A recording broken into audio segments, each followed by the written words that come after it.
So tonight, here's why I'm here, and hopefully here's why you're here, is everything else you do in life besides your relationship with Christ has a beginning and an end. You go to kindergarten, you go to elementary school, you go to junior high, you go to high school, you go to college, you play hockey. You're not going to play hockey forever. Whatever you do, it has a beginning and an end. But all of them are seasons that fit, for the follower of Christ, they're seasons that fit into the plan of God, which is our lifetime. And it's easy when you're younger to not grasp that concept, and instead you invest in a season that's temporary and invest so much of yourself in that season that it works against your lifetime. Instead of understanding that in each season of life, there's things to invest in that you build on for the rest of your life. For example, I mean, for many people, this year, I don't know whether they'll have it or not. Would be my 40th high school reunion, 40th year. And I haven't gone to one in quite a while. But reunions are predictable. For a portion of people, the greatest days of their life was their high school. Another portion of people, the greatest days of their life was their college. And so all kinds of people have different seasons. But for the follower of Christ, our greatest day is going to be when we step into eternity. But all the days before that can be richer if we understand the concept that every one of our days connects with the next day, and the next day, and the next day, and the next week, and the next month, and the next year. And then if we understand what's important, we'll invest proportionally. That doesn't mean we can't do this or that. We'll just understand what's most important. And just for example like this, few people growing up invest in developing the skills that it takes to live out relationships the rest of their life. And as Amy mentioned, this is our 34th year of marriage. Most people don't give a whole lot of thought about marriage. They give a lot of thought about dating and a wedding, but not marriage. And you're going to live so much time, because most of us get married. So much time in your marriage, yet oftentimes we're ill-prepared for it. And then we miss out on the enjoyment and the richness of it because we didn't take the time to prepare in the right seasons. And then we end up kind of like, most marriages are always seemingly catching up a little bit because the skills that were underdeveloped, so maybe they've hurt each other, they haven't learned how to honor or forgive or encourage. And so it's a constant cycle of all this energy where you're just trying to keep your relationships above water. But if you learn at each season how to develop the characteristics and the skills that God has called us to, then you're building the rest of your life. And you build on each season, you build into the next season. And then each season is richer and better and deeper until you cross over into eternity and you hear from Christ that, well done, thou good and faithful servant. But that's the rich life, and it's so contrary to how our culture is orchestrated and ordered and prioritized. Because our culture prioritizes the day, the moment, the weekend. And of course, not that those are not important, but our life is so much greater than that and longer than that. And even, I know this is, how many of you play hockey in here? We got some hockey players.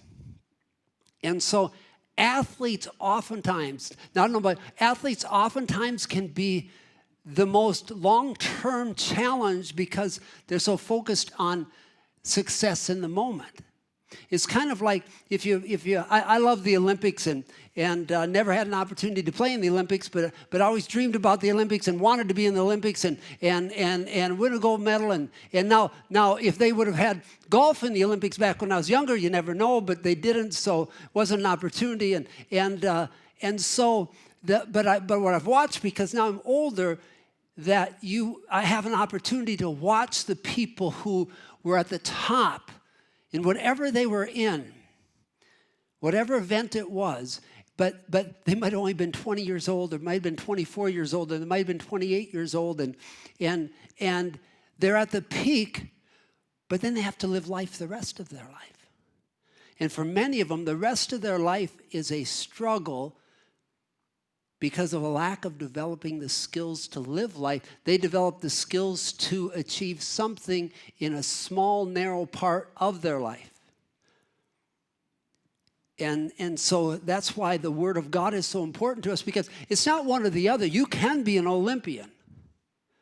You can be great at something as long as you understand that something's just a part of your life. It's not your life. As a follower of Christ, our life is so much bigger and richer than any one activity we ever engage in.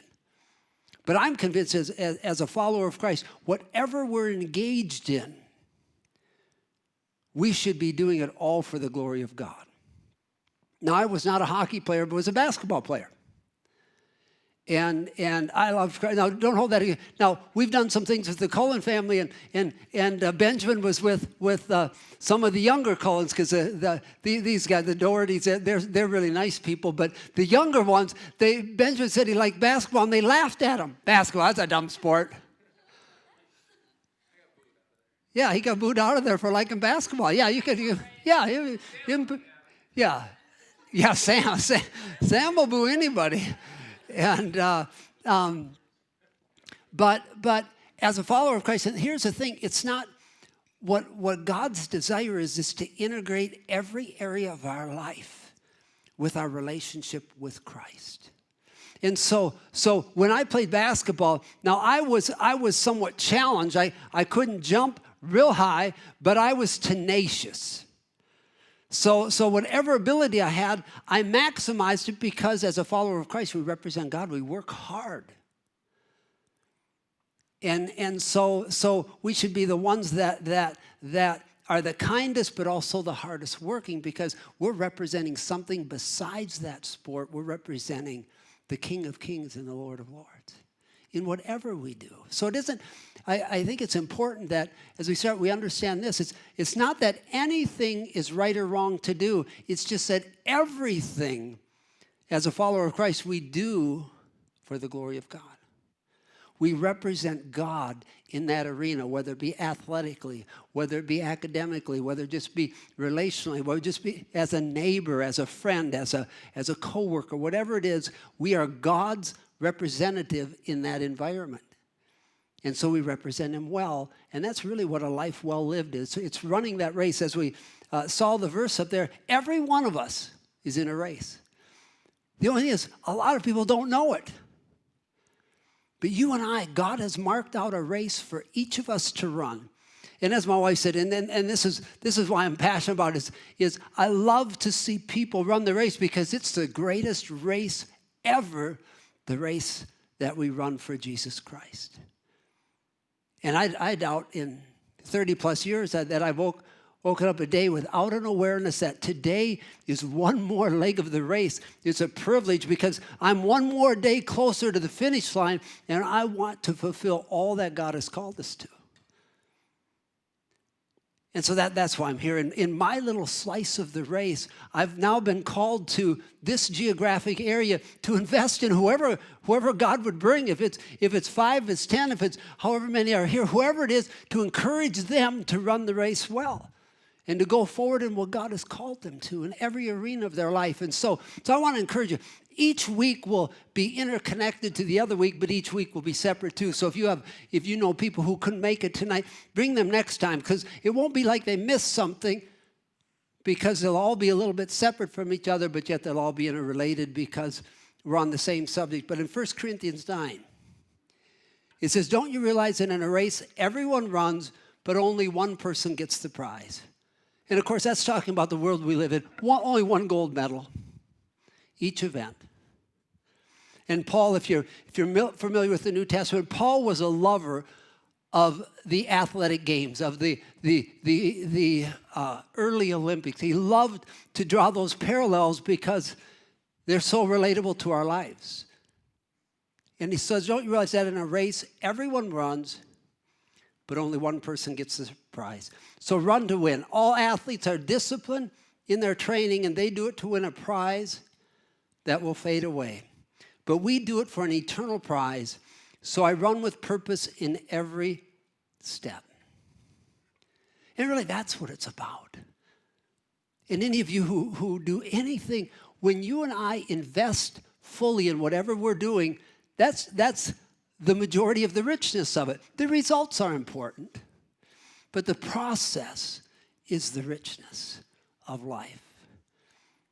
And some of the differences in the races we run in competition is in the Christian race, there's a lane that each one of us has that's different than anyone else.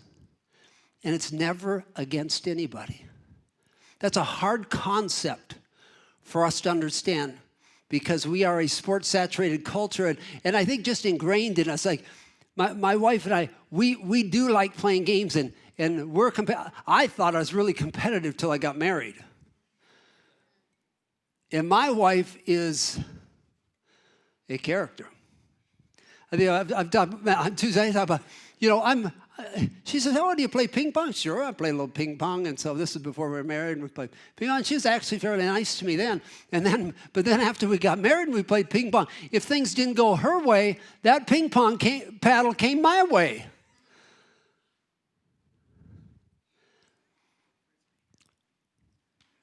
By the grace of God, though, of course.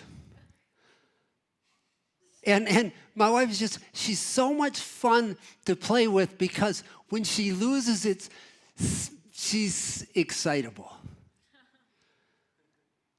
But in life, a lot of times, we if we're not careful, we think our walk with God is the same way that there's a winner and there's a loser. At the end of the game, there's a score, and I win, they lose, or I lose and they win. And so we can carry that into our relationship with the Lord and in the race we run instead of understanding with our race with God. Everybody, that's why the scripture says we can encourage one another. I mean, I know some of you are such good sportsmen, and maybe you actually mean it like to your opponents, like, "Hey, good job, I want you to do really good today." And come on, though, deep down, it's like, I want you to do good, just not good enough to beat me. Is that right? Yeah, that's normal. But if we're not careful, I've watched where it carries over so much into our relationship with God where we think it's a competition. But see, God is infinite. You can win, and you can win, and you can win. In fact, everybody can run their race to win. That's why we can encourage one another, because when you win, I win.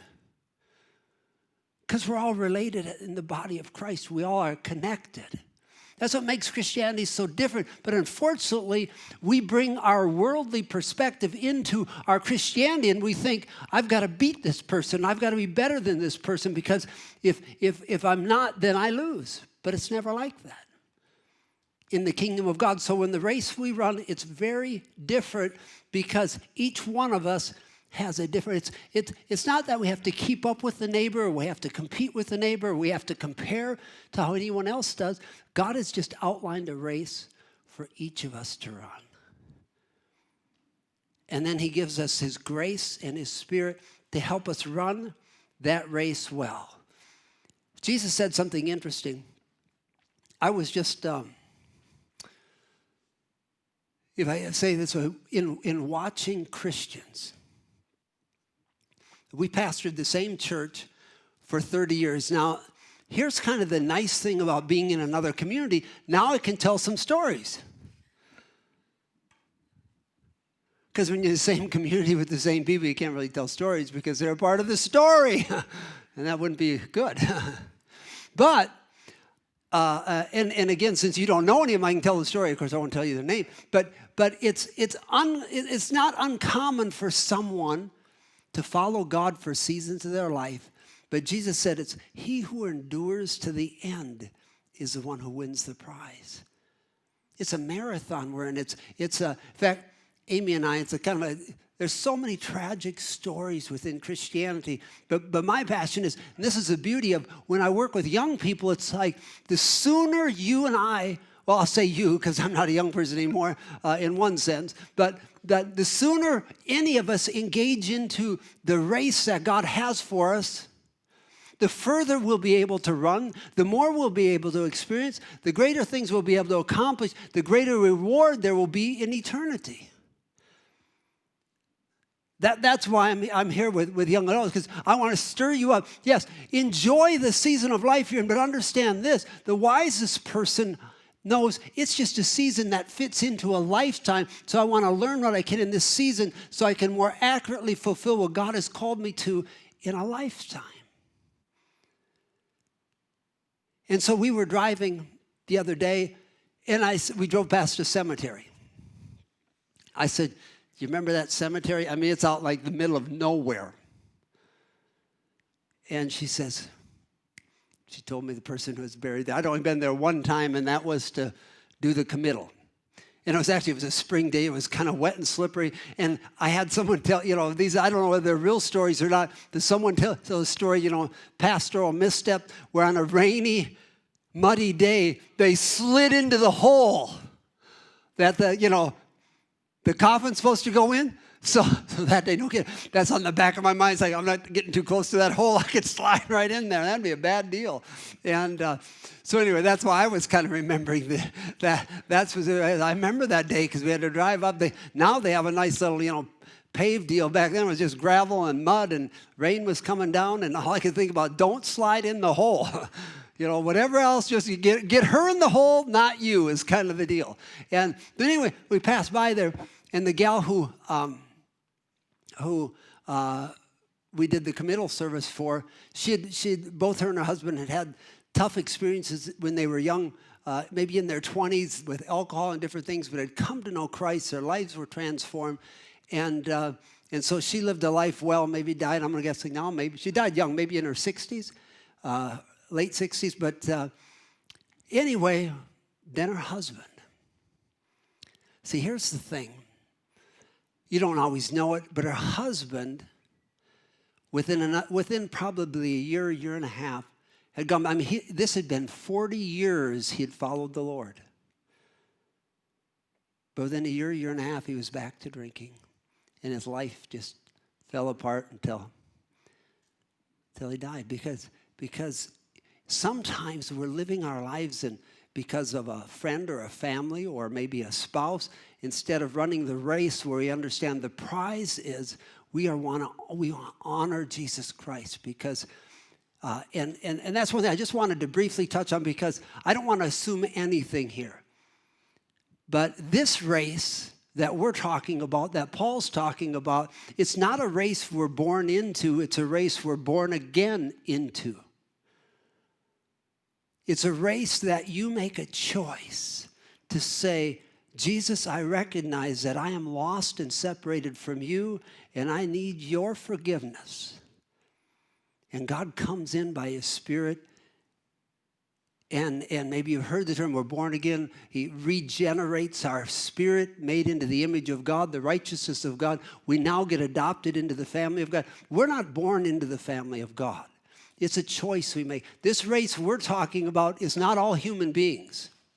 It's those people who have come to relationship with Jesus Christ. And so that's the first question each of us has to ask ourselves. Are we in that race? You're in the race if at some point in your life you recognized your need for a relationship with Jesus Christ and said, yes, Jesus, I want you to come in and change me. I want you to be the Lord of my life. I want you to be the one who leads and guides me. And then when we hear Jesus communicate to us from there, he says, okay, you want to be my follower? Then to be the follower of Christ, to be in the race that God has for us, you then give me your life, now I'll give you my life. He said it succinctly this way. He says, when you lose your life for me, then you receive the real life. You receive the abundant life. When you hold on to your life, and it's hard not to. I didn't have the privilege of growing up in a Christian home, and so when I came to know Christ as a teenager, it was a consistent struggle. The first Bible I had for the first handful of years, I'm kind of a game guy and a numbers guy, and so every month I'd give an assessment. I had 3 challenges, 3 opportunities every month. Was I going to serve God? Was I going to serve girls? Because I kind of liked girls. Or was golf going to be my priority? And so then I kind of made this grid and kind of weighed it out at the end of the month. Who won that month? It was like a 3-way race for the affections of my heart as a follower of Christ. Did girls win? And I'll have to say this, that in my teenage and young adult years, God was not the primary winner of the race each month.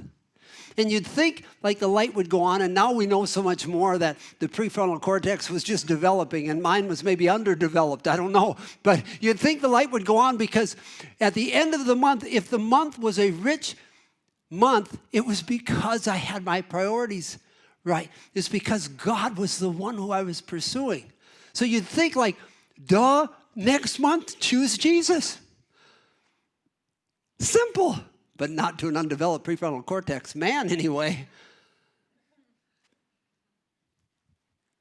Maybe at the end of the month, I'd be like, why did I prioritize that? Because then when you prioritize girls or you prioritize an activity, it produces anxiety because the priorities are out of order.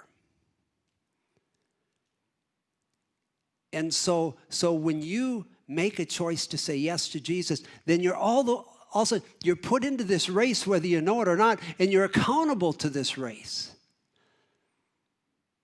Every one of us who has a relationship with Christ, God has purchased you through the precious blood of Jesus Christ. The giving of the sacrifice of the Son of God was what it took to purchase your life and my life. And God's an investor. He invests Jesus in us, and then one day we stand before him to find out what type of return. That's sobering, I think. And it's not going to be enough to say, well, I lived a good life. I had a good family. I was moral. I gave a lot to the church. I went to the church.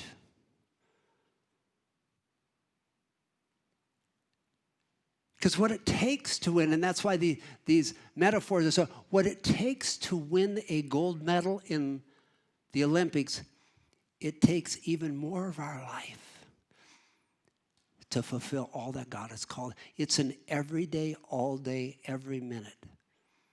And now that can say, oh, that is so hard, that's so weighty. No. Actually, Jesus said it this way. He says, when we live life when he's not first, then the burden is heavy. But he says, oh, if you'll come to me, maybe you're familiar with Jesus' words in Matthew 11. He says, oh, my burden's light. My yoke is easy. If you're heavy, if you're weighed down, come to me because it's easier following Jesus. Now I can say this after, close to 40 years of following Jesus. My life is so much easier. It's not necessarily that it's always easy. It's just so much easier when Jesus is first than when he's not. And in other people's lives when he's not. When he's first and foremost, everything is better. Your marriage is better. Man, there's a richness. Your relationship with your kids. I got 7 kids, and we've liked every one of them most every day.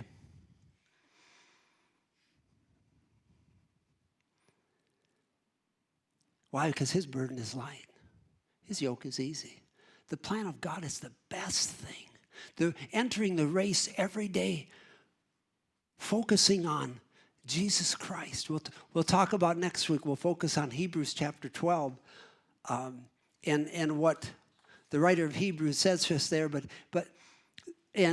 So how to run that race in a way to really the way Jesus ran his race, and then he calls us to run our race. And so for each of us, we have to ask the question, are we in the race? Have we said yes to Jesus Christ? It's not that I want to belabor that point, but that's a big deal. I remember now I grew up Catholic in this community, and I'm very thankful for that. I went to the parochial school.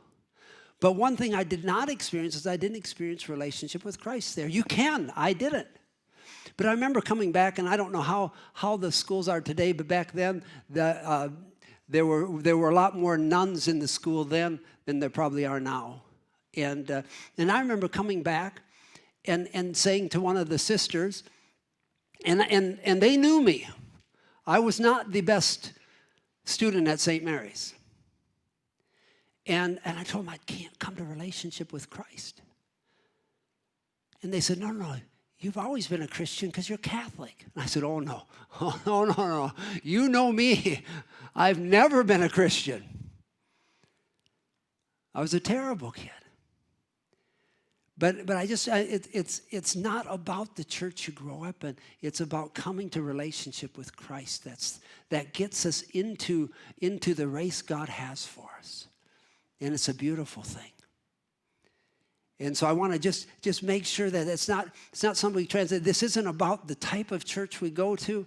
It's about our relationship, our personal choice to have a relationship with a living God that nobody can make. No matter what your parents desire, they can't make the choice for you. No matter what anybody desires, it's personal. Each one of us has to come face to face with Jesus. I recognize you've died for me. And I want to have you come in and change me. And I want to live for you. I want to run the race that you've called me to. And so Paul said this in 1 Corinthians. He says, for no one can lay any foundation other than the one already laid, which is Jesus Christ. And then he wrote later, he says, physical exercise has some value. But spiritual exercise is much more important, for it promises a reward both in this life and in the next life. And so what God is trying to say is that it's great to be in good physical shape, but there's something greater is to develop spiritual shape and to exercise and to grow and it takes effort. It takes energy to become the person God's called us to be and to fulfill the race that God desires us to run in. And to fulfill just the uniqueness that each one of us, that God has for us. It takes an effort and an energy. Could you imagine in playing sports at a high level, it takes an incredible amount of focus and energy to do that. And that's why Paul makes the parallel. And as my wife mentioned, to fulfill what God has called you, I'm a student of how to love my wife well, how to raise my kids well, how to love the people who God calls me to influence well. It's in one sense an all-consuming passion to run the race that God has set out for me, so that at the end there's a prize that we experience. And the wisest thing is to start whatever age you're at and do that. Because there's a prize for us, and it's a prize that Jesus said that does not rust. It does not fade away. It's there with us for eternity if we run that race well. And then as we run the race well, that's really the richness of life. Paul said this in 2 Corinthians. He said, so whether we are in this body or away from this body, our goal is to please him. For we must all stand before Christ to be judged. We will each receive whatever we deserve for the good or evil we've done in this earthly body. We'll look at it next week. I don't know if you're familiar with a passage in Hebrews. How many of you have seen the movie The Ten Commandments? Everybody say the old one or the new one? They're theologically, the movie is not very, very accurate. But the reality, it says this about Moses. Moses grew up in the palace. But then when he got of age, he recognized that he was a Hebrew, not an Egyptian. I mean, he knew it the whole time, but he made a choice because he knew if he chose to be aligned with the Hebrews, he was going to suffer. But it says this, he considered the suffering small compared to the reward that he would eventually experience. And that's, God has designed us to, we do like prizes and we do like rewards and we like goals. God knew that. That's why he uses these verses to say, there's a reward coming that's greater than any earthly reward. That's willing, that's worthy of every sacrifice of time and energy and resource that we could ever make to run the race in a way to experience God's best in it. But only each of us can only answer for ourselves and that race. Let's read a long passage as we wind up. One of the things, the beautiful thing about each of you, you maybe don't know this, those of you who are just getting to know me for the first time, you have the best version of me. I could get up here and I feel sometimes you maybe don't yet. I look back at my life and I'm kind of like, oh, I cringe a little bit because I used to sometimes get up. I could go for 2.5 hours without batting an eye. I could go for 4 too. Seriously, I could go for, if I got on, so I can tell you story after story after story after story. And I thought you were like paying attention. Now it's kind of like if you were in church this morning, this happened on Mother's Day. I looked up today and it was 10:31. Well, back in the old days at 10:31, I hadn't even gotten halfway through the introduction. And I was like, it was like the plane was ready. It was listening to the, air traffic control, time for a landing. It's like, oh, it's too early to land. We got to go take one more time around the airport here. And so that's the good news. I won't wear you out anymore. But sometimes I'd have junior hires. You imagine me at junior hires? I could go for 2 hours. Don't you just? I just want to cry about them. Like, what was I thinking? And some of these guys have been with me a while, and it's like, and my kids. Can you imagine me in a living room setting? Lord have mercy. My older kids, they're like, man, those younger kids, they don't know how they have it made with their new dad. So let's read this passage, because this is one of my favorites to read when I want to bring sobriety to my life. Because sometimes it's just you get going in a flow of life, and sometimes it's easy to not think about the seriousness of life. And these are the words of Jesus. He says this, again, it will be like a man going on a journey who called his servants and entrusted his wealth to them. To one he gave 5 bags of gold, to another 2 bags, and to another 1, each according to his ability. Then he went on his journey. The man who had received 5 bags of gold went at once and put his money to work and gained 5 bags more. So also the one with 2 bags of gold gained 2 more. But the man who had received 1 bag went off, dug a hole in the ground, and hid his master's money. After a long time, the master of those servants returned and settled accounts with them. The man who had received 5 bags of gold brought the other 5. Master, he said, you entrusted me with 5 bags of gold. See, I've gained 5 more. His master replied, well done, good and faithful servant. You've been faithful with a few things. I will put you in charge of many things. Come and share your master's happiness. The man with 2 bags of gold also came. Master, he said, you entrusted me with 2 bags of gold. See, I've gained 2 more. His master replied, well done, good and faithful servant. You've been faithful with a few things. I'll put you in charge of many things. Come and share your master's happiness. Then the man who had received 1 bag of gold came. Master, he said, I knew that you were a hard man, harvesting where you've not sown, gathering where you've not scattered seed. So I was afraid, went out, hid your gold in the ground. See, here is what belongs to you. So the picture we have, 3 different people, and this is how the race is. One gets 5 bags of gold, one gets 2, one gets 1. The amount that we get, the giftings we get, is not compared. Everybody has a different one. If you notice, it's how do we respond to what we're given. And this last one who hit it, Jesus says this, his master replied, you wicked, lazy servant. So you knew that I harvest where I have not sown, gather where I have not scattered seed. Well, then you should have put my money on deposit with the banker so that when I returned, I would have received it back with interest. So take the bag of gold from him and give it to the one who has 10 bags. For whoever has will be given more, and they will have an abundance. Whoever does not have, even what they have will be taken from them. Here's a verse that brings sobriety to me, this. And throw that worthless servant outside into the darkness where there will be weeping and gnashing of teeth. Why did Jesus tell that story? Sometimes I'm not really sure why. It's such a serious story, like, really? Really? Because there's a lot of good, fluffy things about Jesus. But what Jesus knows is this, is that you and I are the ones he's called to reach this world, and it's a big deal to him. It's a serious deal.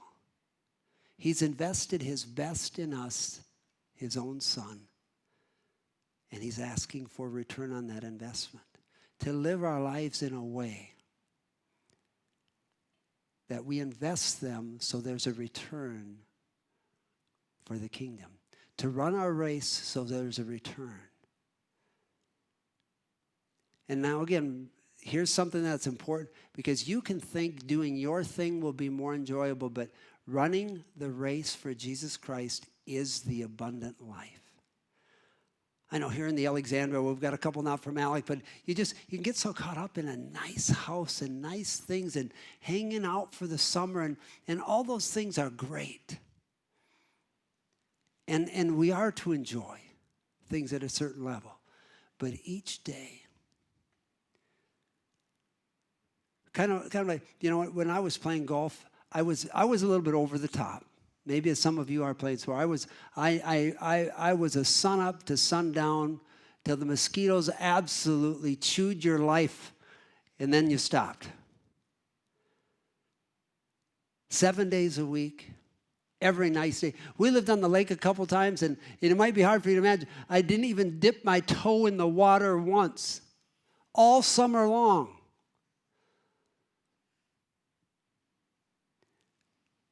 Yeah, I was serious. Now again, when looking back, I probably could have even done better if I would have chilled a little bit.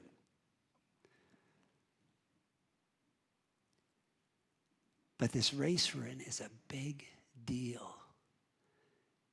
And it's a serious deal. So to think every day of moving it forward, to investing your life well, and inviting people into your life. If you're here this morning, just realize, okay, who could I have join me for this hour or two today to invest and to move their life forward a little bit? Who's a little bit on the, and if you play sports, let's be honest, sports is one of the most challenging things, because who gets to be important in sports? Those who are good. And then that's easy to think the better we are, the more important we are, and that's so counter Scripture, but it's just easy to feel that way. My son Benjamin, who played basketball, and we had the conversation numerous times of, okay, their value is not based on their ability, their value is based on their creation. But when you're in that sports environment, it's like, well, no, the person who's really good, they're so important. And they are important for the score, they're just not more important in the context of life. But for you and I to understand that the world we live in is an unfair world, and to think, where's our greatest investment? A lot of times our greatest investment are on those people who are on the edge of life, who are struggling in life, and maybe nobody's caring and investing. That's our greatest place of investment. Sometimes we disproportionately invest in people who are convenient and comfortable for us, and then we miss that season of the race. I was driving through, I went to college at TCU, which is in Fort Worth, Texas, and we were going on a mission trip in June of 1993. And so we drove a bus all the way from Fergus Falls down to Monterrey, Mexico. And so we passed right there through Fort Worth, right there through the TCU sign. And my days in college were up and down. Remember, I had the grid. And God didn't win very many months. And I'll never forget, as we passed through on the highway, and I looked over where the exit was, I began to cry and think, that season I will never have again, and I missed it. I missed it. I lived for me, and I missed it. Because college, like high school, is the greatest season of life to see change, because there's so much movement. And I missed it, and I could never have it back. I don't know how long I cried. I was just like, God, forgive me. And of course, he's gracious to forgive us. I'm thankful for that. But I missed it. I missed the opportunities, and they were right there. I remember they were there. They were the people. There's plenty of opportunity. You play sports. There's so many opportunities. Sports are such a up and down, and the other athletes, and just in the dorms. And instead, I just focused on what was comfortable, what was convenient, and what furthered my life. You can't make up for lost time, but I tell you what, as I went down the highway, I said, God, I'm never missing another season. Never missing another season. And even as I said to my wife about the 4 Sunday nights of June, I know Ben a little bit. And I know a couple of you, of course, have been with me for years. My family didn't have a choice but to come. But I didn't know if anybody's going to come, but I just know this. If just one person, this is my season, and I'm going to do whatever God's called me to do in this season, and I want to stir you up. You're in such a great season. You have an opportunity, and when you run the race, your life will become more significant and more satisfying and richer. If you can understand this, you will never have it again. Those opportunities, and so each day to think strategically, God, how can I honor you? How can I invest what you've given to me to someone else? And yes, that doesn't mean that you still can't enjoy those things right around you, but add more onto your life and into your life and include more people. Because that, you will then say, wow, this is better. That was good, but this is better because I'm seeing God use me to enrich other people's lives. Because we'll never go back. We can't ever have yesterday. We only have today, and then when we wake up tomorrow, it begins to be the only time we have that day. And so Paul, at the end of his life, said this. I'm legitimately winding down. So if you're wavering a little bit, I'm winding down. I won't belabor. Paul said this. But you should keep a clear mind in every situation. Don't be afraid of suffering for the Lord. I want to tell you, Kent, I was just reminded of a junior high story at Central Junior High, in the old Central Junior High building. I don't know how they have it orchestrated now, but they used to have homeroom. They still do anything like that, where you gathered with the same people at the start of every day. And I had these 3 girls. And they were farm girls. And when I was growing up, that probably wouldn't have been considered a very attractive thing, to being a farm boy or a farm girl.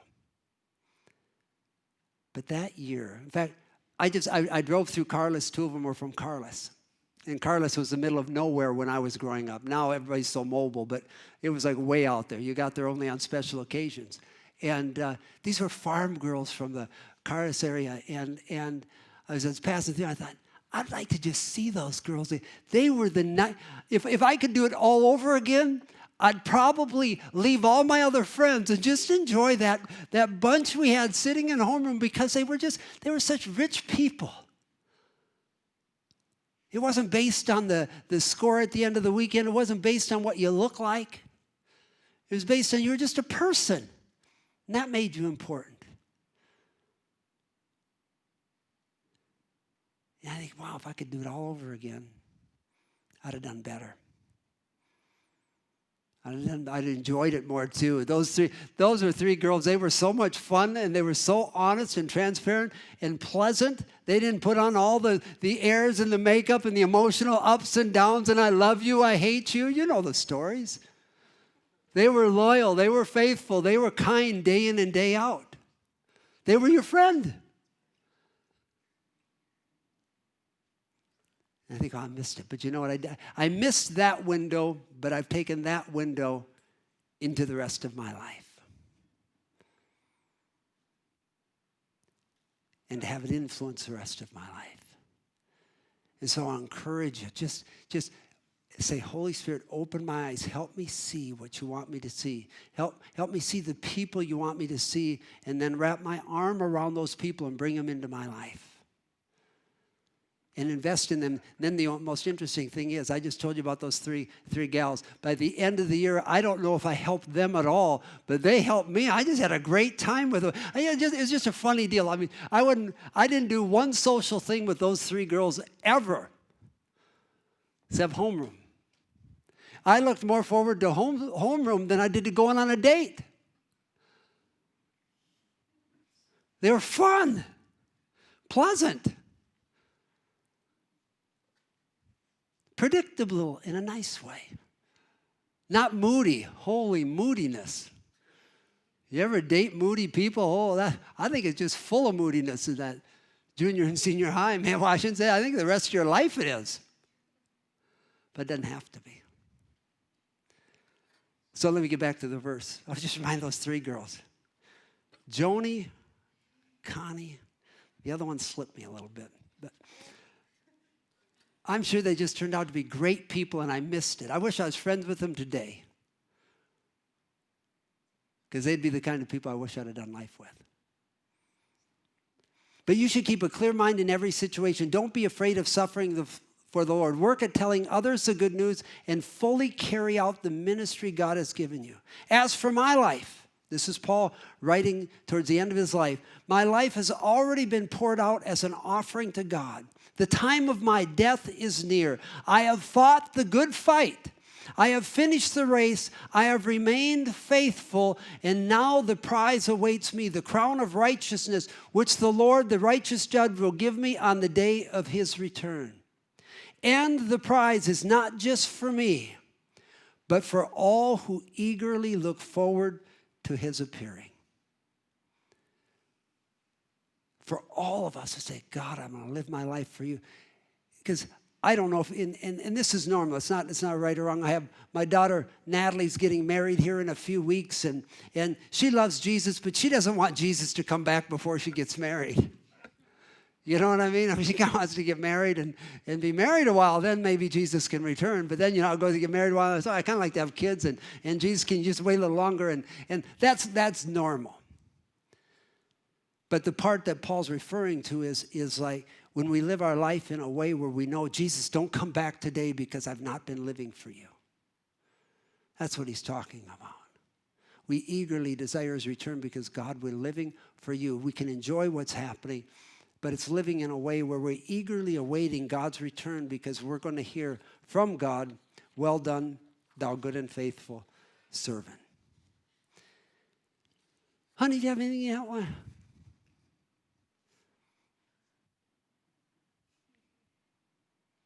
For those who haven't had a chance to get to meet my wife, she is my favorite person on planet Earth, day in and day out. I love her. Oh, she is a pleasure. Every day. I know some of you like Anna's on here. Next year when we're standing here, I'll say the same thing. It's like, I mean it. It's like, really. And some of these people, they've been bored by me for 20 years, and I've said it 20 years ago. And I meant it then. And we've lived it out. That's what following Christ is. It is the greatest experience on planet Earth, being a follower of Christ. This is the greatest life. That's what Jesus invites us into. And so we're going to run a race. We've got a prize awaiting each one of us. That's the beautiful thing. There's one for Brenna, there's one for me, there's one for you, there's one for all of us as we pursue Jesus Christ. Let's pray. Father, I thank you for these beautiful young people, Lord. Father, it so motivates me to encourage people earlier in life to run and live in a way where, Jesus, you are what matters more than anything else. And because people matter to you, Jesus, we make people matter to us, every person. Not the ones the world has deemed important, but every person. Everybody's important. The rich, the poor, the good, the bad, the young. Everybody is important, and we're going to invest in people as you've planted us here on earth, Lord. Father, for each of these young men and women, Father, stir in their hearts a great desire for you above everything else, that they would know you and love you and enjoy you. This is our greatest life, having a relationship with you and running the race you've called us to run. We thank you for it. In Jesus' precious name, amen.